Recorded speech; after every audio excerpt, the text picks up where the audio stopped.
Encore un café, encore un jour sur terre. La vie est une longue succession d'instants, mais combien reste en mémoire ? Me souviendrai-je de cet endroit, de cette table de bois ? Pourtant, ce sont eux qui forment l'existence, ces instants, ces choses insignifiantes, répétées 1000 fois.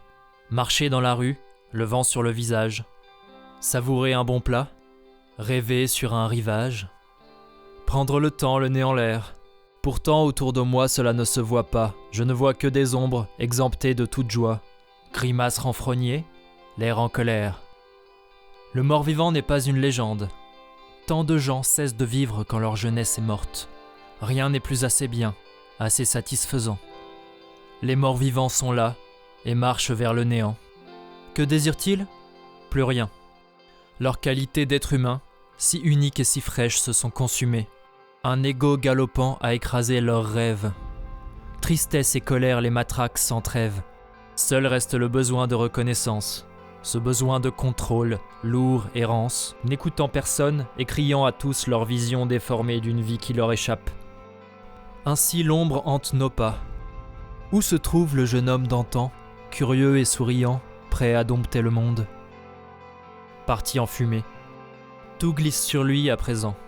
Les émotions, tant de fois refoulées, raillées par sa vanité déguisée en savoir, meurent immédiatement, mâchées à l'instant de leur naissance, au fin fond d'un puits dont il a le secret. Apathique, grognon, colérique et triste, son doigt pointé en l'air et ses sourcils froncés. Une ombre qui s'anime, silhouette voûtée. Elle tourmente, crache sur ce monde qui la fâche. L'homme est devenu ours. Il est tyrannique comme un empereur d'antan et capricieux comme un enfant. Mais à travers les sarcasmes au hasard, l'ours pleure sûrement quelque part. Les graines insidieuses qui l'ont infecté ne doivent pas altérer ceux qui gardent leur fraîcheur. Les larmes doivent couler, sans frein, le sourire s'épanouir.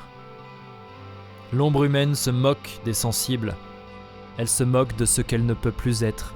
Elle se ment à elle-même, persuadée du bien fondé de ses propos, si vides. Pourtant, ce sont les sensibles qui vivent intensément. Dans cette existence où rien n'a de sens, il nous appartient à nous, humains, perdus dans l'univers, d'insuffler là où l'on veut de l'importance aux choses. Même dans le désert infini de l'espace, froid et indifférent, les étoiles brillent de 1000 feux. La lumière ne me quittera pas, et elle ne doit pas vous quitter. Le temps nous est compté. Ne le laissons pas passer sans en marquer l'essence. Guerriers de la vie, fiers, battons-nous contre l'agonie de la lumière. Pour que cette lueur de rêve et d'imaginaire ne nous quitte pas, et ce jusqu'au trépas. Que les gestes des ombres s'effacent. Ne suivez pas à tout prix vos angoisses. Les lois des hommes, la pensée unique et la honte sont des illusions. Vous êtes là, un jour vous serez mort. Aucune importance si vous avez vécu. Pour les ombres, l'espoir est mort. Pas pour nous.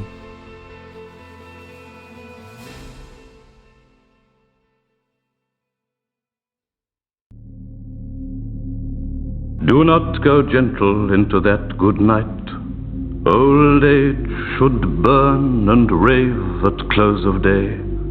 Rage, rage against the dying of the light. The wise men at their end know dark is right.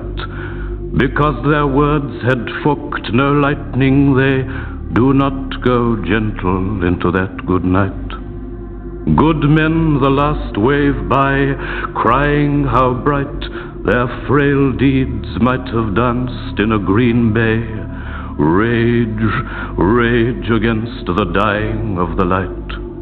Wild men who caught and sang the sun in flight, and learned too late they grieved it on its way.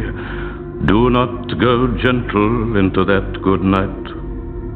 Grave men near death, who see with blinding sight, blind eyes could blaze like meteors and be gay.